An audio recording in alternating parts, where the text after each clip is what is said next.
सुनो, आज पढ़ना क्या है हम लोगों को? प्रिज्म पढ़ना है। अच्छा, प्रिज्म के विषय में हम लोगों को जितना पता है उतना तो हमें पता ही है कि प्रिज्म है क्या। अब हमारे पास प्रिज्म के लिए क्या है, तो ज़रा बात करते हैं प्रिज्म में होता क्या है। कि प्रिज्म में हमारे पास क्या होता है, एक तिकोनी श्रृंखला होती है। क्या होती है? तिकोनी श्रृंखला। वो तिकोनी श्रृंखला कैसे? एक ट्रायंगल शेप में होता है, तिकोनी श्रृंखला होती है। अब तिकोनी श्रृंखला में एक मान लेते हैं, ए नाम दे दो, इसको नाम दे दो बी, इसको नाम दे दो सी। अभी सिर्फ बात करेंगे कि प्रिज्म है क्या। तो प्रिज्म क्या होता है, ये दो समतल पृष्ठों से घिरा हुआ भाग होता है। ये दो समतल पृष्ठों से घिरा हुआ भाग होता है, जिसे क्या कहते हैं? प्रिज्म कहते हैं। और ये होता कैसा है, तो पारदर्शी होता है। कैसा होता है? पारदर्शी। इसके जो पृष्ठ है, ये जो पृष्ठ है वो क्या कहलाते हैं? परावर्तक पृष्ठ कहलाते हैं। क्या कहलाते हैं? परावर्तक पृष्ठ। और इस पर जो कोण बनते हैं वो परावर्तक कोण कहलाता है। इस पर जो कोण बनता है वो क्या कहलाता है? परावर्तक कोण कहलाता है। तो प्रिज्म क्या होता है बेसिक? तो प्रिज्म क्या होता है? दो समतल पृष्ठों से घिरी हुई एक श्रृंखला होती है। यानी इसमें क्या होते हैं? समतल पृष्ठ होते हैं। क्या होते हैं? समतल पृष्ठ होते हैं। और घिरी हुई श्रृंखला होती है समतल पृष्ठों से। इस पर जो कोण बनते हैं वो होते हैं परावर्तक पृष्ठ। क्या होते हैं?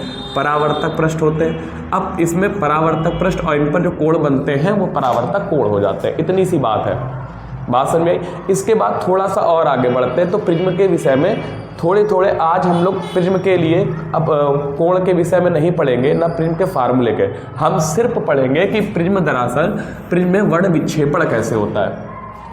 प्रिज्म में जो वर्ण विक्षेपण होता है वह श्वेत प्रकाश की किरण से होता है। किससे होता है? श्वेत प्रकाश। जब इसमें जब इसमें कोई श्वेत प्रकाश की किरण पड़ती है, कैसी पड़ती है? श्वेत प्रकाश की किरण पड़ती है, तो ये क्या हो जाता है? इसका हो जाता है अपवर्तन। क्या हो जाता है? अपवर्तन। और अपवर्तन के बाद जब बी, ए और सी पृष्ठ से दोबारा निकलती है तो फिर से इसका अपवर्तन हो जाता है।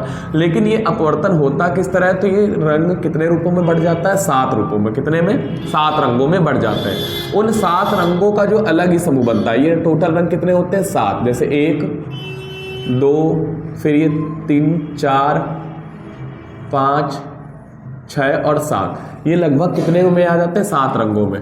इन 7 रंगों के नाम हम लोग क्रम से ही याद रखते हैं। जिन्हें याद रखने का एक तरीका होता है, वो होता है विबग्योर। VIBGYOR, ये होता है विबग्योर। इनको याद रखने का तरीका। हर जो अल्फ़ाबेट है हर रंग के अलग अलग तरीकों को दर्शाता है। जैसे वी की बात करोगे तो वी दर्शाता है बैगनी रंग को। किसको दर्शाता है? बैगनी रंग को। आई जो है ये दर्शाता है जामुनी रंग को। किसको दर्शाता है? जामुनी को। अब इसके बाद बी जो है ब्लू यानी नीले रंग को दर्शाता है।